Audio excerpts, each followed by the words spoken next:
లోకేస్మిన్ వివిధా నిష్ఠా పురా ప్రోక్తా మయా నఘ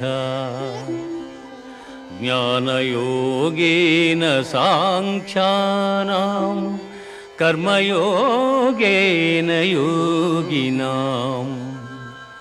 అర్జున, ఈ లోకములో ఆత్మానాత్మ వివేకము గల సన్యాసులకు జ్ఞానయోగము చేతను, చిత్తశుద్ధి గల యోగీశ్వరులకు కర్మయోగము చేతను ముక్తి కలుగుచున్నదని సృష్టి ఆదియందు నాచే చెప్పబడి ఉన్నది.